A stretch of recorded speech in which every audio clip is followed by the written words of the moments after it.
Hello, this is Broyar, and welcome back to another episode of our Let's Play for Football Manager 2022 as we continue our Journeyman Glory Hunter series. Still with CURZON ASHTON because we're going to do the season review here in just a moment. But that could change in this episode. Let's get into it.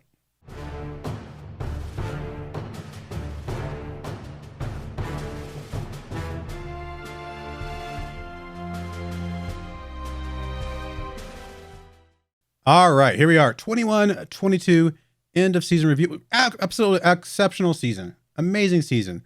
But it's one of those seasons that, you know, had this chance to be better, and it just fell apart. Like if we had the exact same season coming into this, this year, and scratched and clawed and found our way to get to third place, then, it would be a better season, weirdly. It's one of those things that same result, but different path ends up being a better thing because we weren't supposed to be this good either way. And so I should be happy, and I am, but it could have been so much more. We had some amazing, amazing players. We had Richards here, 7.65. We have McKay, 7.36. Rolt, obviously, probably signing of the season. I say that, signing of my season. Now, some of these other guys were signed just before we got here, so I guess technically they probably count or qualify as signing of the season. But Rolt was the best one I signed once I got here. I mean, everybody, so many people were just absolutely amazing. It was a great, great, great year. Some transfers out. Would have been nice to keep a couple of these probably. Harry Flowers moving on to King's Lid. And they played against us probably. Actually, I don't know if he did for sure or not. I wasn't paying attention. But yeah, some good stuff all around. Season results. Apparently a C+.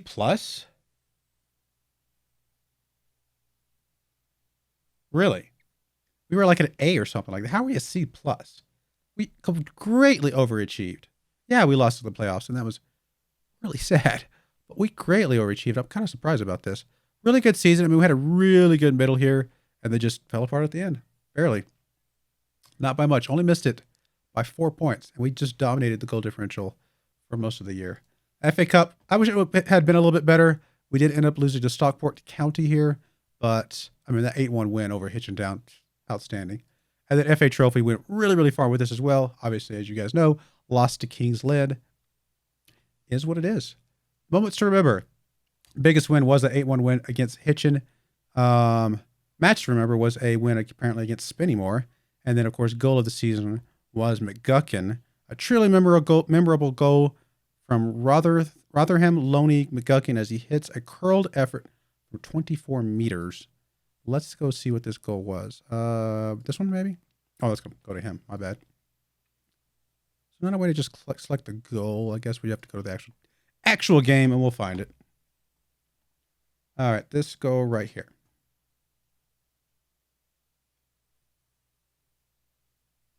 Can I not just click on it? I mean, I see watch goals up here in the corner, but I thought there was a way to just click on it. All right, we're going to watch the goals then.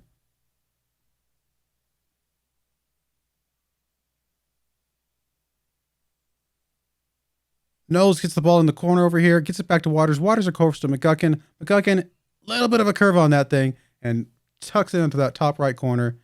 Really, really great shot. And then, of course, there's some other goals there, which we don't need to see because we have already, those are the ones I don't care about. But good game, good effort overall. And yeah, McGuckin, I mean, he wasn't amazingly great, but he was good. And he definitely served the purpose we needed him to serve, which is be a good rotation player we can bring in. Let our guys have some rest. And he started quite a few times, actually.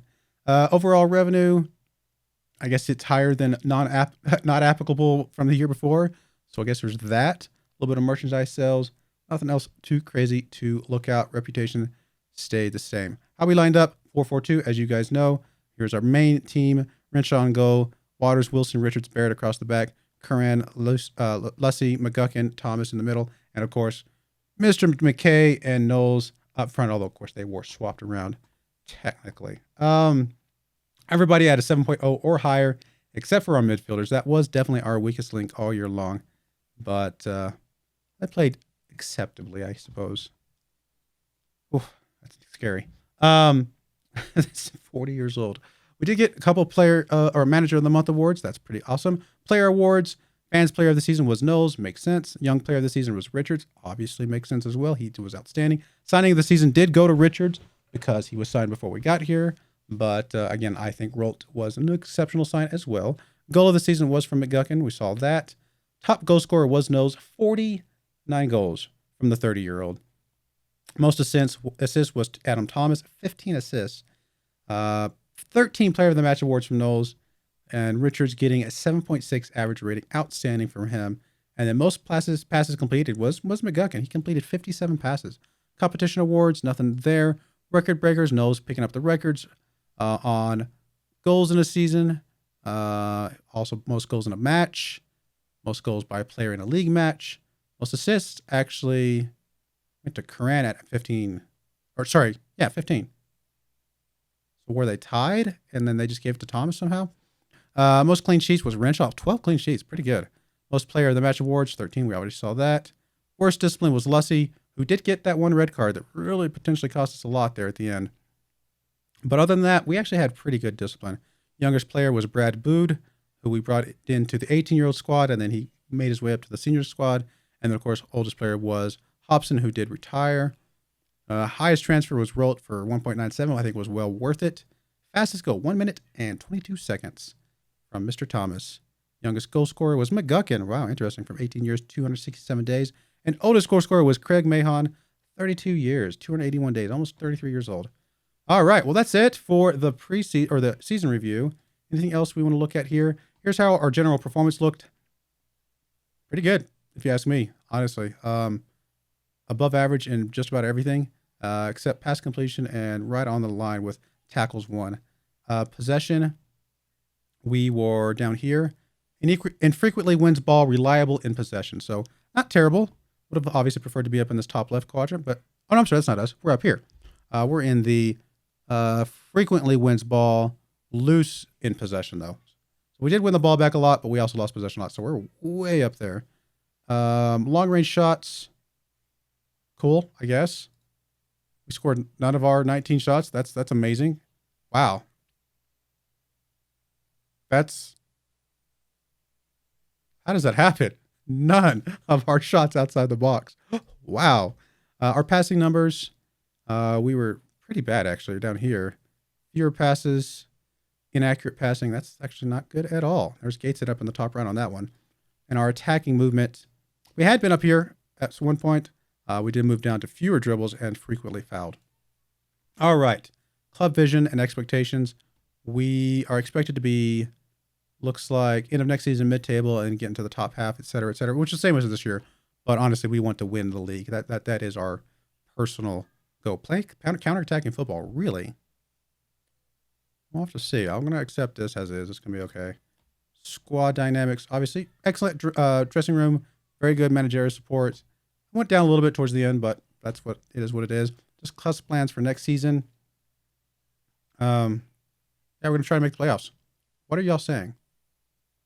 No, you guys are wrong.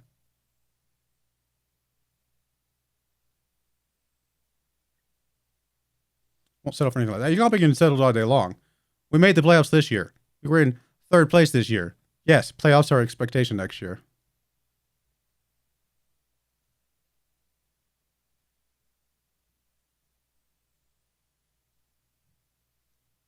Huh.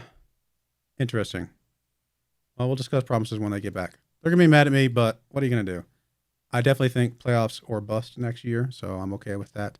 Setting that expectation for the team. And squads end of season break. All right, well, we'll be back if there's any news on the job hunt front or transfer front or anything like that. So we'll be back. All right. Well, a lot has been going on, but as you can see, we are still at Curzon ASHTON. There's no more job offers out there, nothing else like that. I mean, no big surprise. Nobody was interested in us. I mean, we're not in a great spit place reputation-wise. We've only finished one coaching course, so it makes sense that we would need to stick around for another year, but I figured it was worth trying. It doesn't seem to have hurt our club reputation too much, if at all, quite frankly. So I think we're okay. We have finished our first coaching course. So that's, I think so. Yeah, we have. I don't know if that's what this is telling us, but I know we have finished our first coaching course. So we've got that going. But we got another year here at CURZON ASHTON. So we're gonna do the best we can. I mean, if we get promoted, there's a much higher chance that we can move into a leapfrog to another job or something like that. So we'll stick it out for another year here. I have obviously been busy with the transfers and stuff like that, trying to see what I could piece together. We have lost a couple key players, unfortunately, just because they were really good players, as we all know, especially when you see who they were. And I mean, we can't outbid those top teams. People paying us, £10,000, something like that, at this level is pretty decent. So here is the transfer history, and we'll look on the right hand side over here. The two guys that there's actually one more. That's the reason I said there's a couple that we knew about. There's one more player that I think might be leaving, which is Barrett.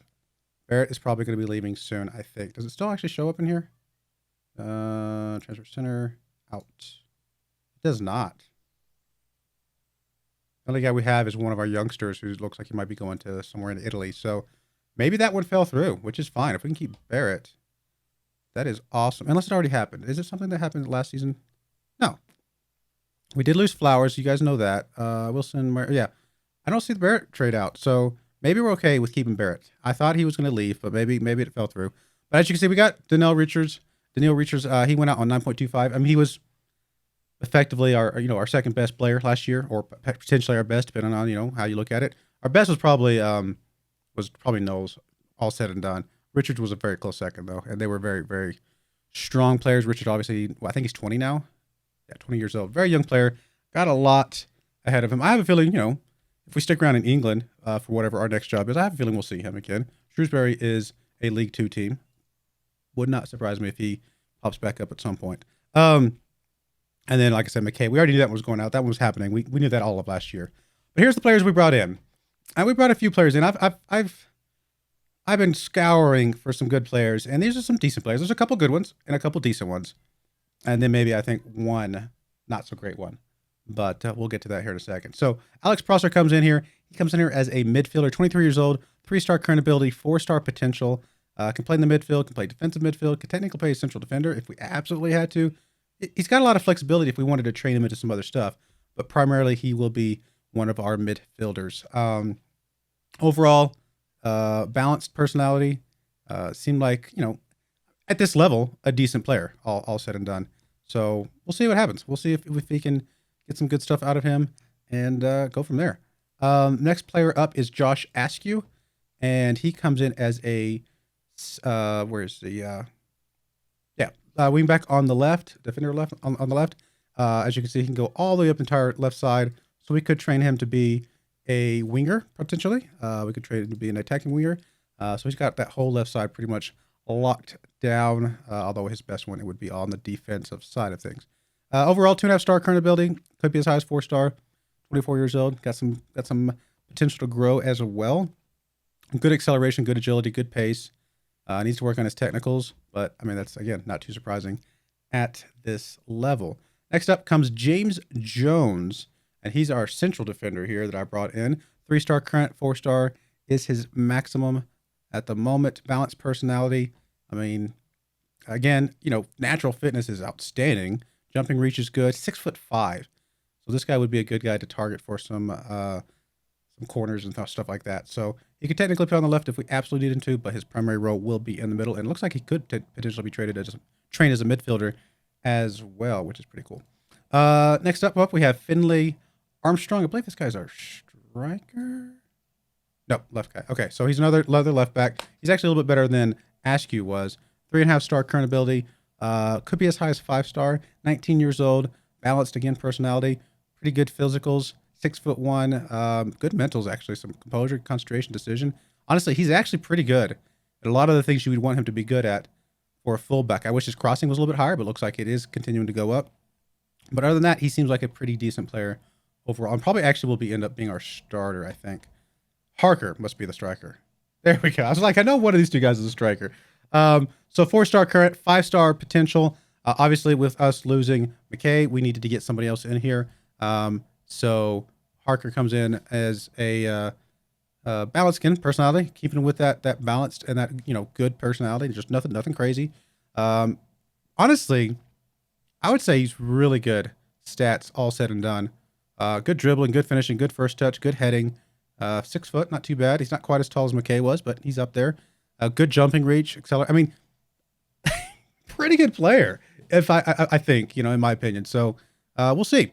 We'll see. He has an impressive jumping reach, as this says. So I think he could fill that same role as a targeting forward. In fact, right here, as McKay did.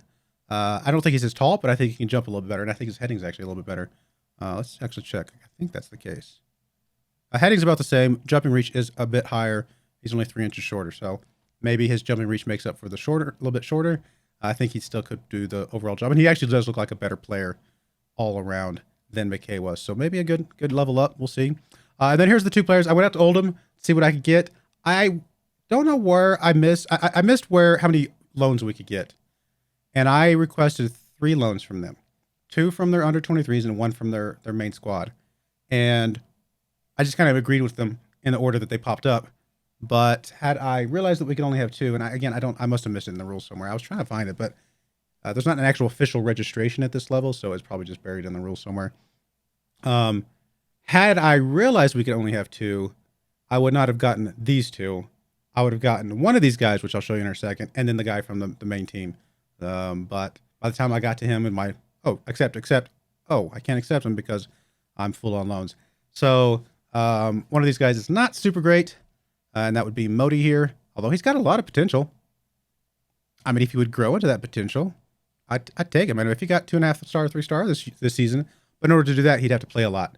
It's possible we could play him on our under 18s quite a bit, but I'm sure Oldham would not be happy with us doing that too often for too long. But we'll see. Maybe he can develop into something, but I don't know if it'll be by the end of the year. And if that's not the case, then he's not really useful to us in that regard. But Vaughn here does come in 3-star current, could be as high as 5-star. And he's a guy that I'm pretty happy with picking up. Should be a good, strong midfielder for us, which is something that we were a little bit weak on. And then the other guy that I wanted to grab, I think was a right back, center back, something like that. And he would have been a pretty good pickup as well. But it's unfortunate, it is what it is. I can't cancel it or anything like that right now. So we'll just play with what we got. No big deal. At least I don't have to pay for these guys. So, that's a positive right there. But yeah, I mean, finances still pretty okay. Honestly, we've got 20,000 in the transfer budget. Still got a good scouting budget if we need to move stuff around. Wage budget is fine. So we could definitely bring in at least 1 more player, maybe 2. And as far as overall kind of how the squad looks, this is where we're at. We've got obviously Knowles, Rolt, Harker. All 3 of those guys up front could be very, very strong for us. We've got Thomas here is our best left and right midfielder, although Vaughn could also play left or right, so that's a good thing for there. Curran is still here, and we know Curran can play. Josh Ashkew can also play up here as well. So we got some potentials. Mahon's still here. We've seen him do some good stuff. Looks like Luke Haynes and Prosser and Vaughn are our best midfielders, although also Luke Haynes is our best central defender. Barrett is still here for the moment, so he can play on the right. Armstrong, new guy, can play on the left. Waters is still floating around. James Jones obviously picking him up. But we'll see. I mean, I think we need another central defender because I'd like Luke Haynes, I think, to play midfield. So if we could get another central defender and Luke Haynes can move up to midfield, that would probably be a good thing. If we are going to lose Barrett at some point, obviously we need another right defender. What do we got in the under 18s that's anything worth anything? I'm trying to see if anything changes. I don't see any changes, like anybody jumping up in the line. So I think this is it. This is the best players we've got. I wonder.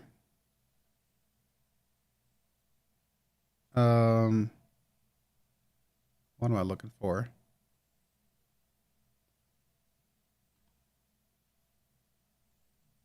There. A 4-3-3.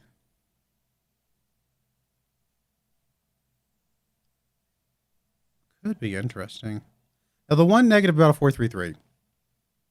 I mean, obviously, it flexes all 3 of our really strong strikers. We could play our target man and then a couple good strikers elsewhere. Could be useful. As you can see, we got another striker in here that is just in the mix.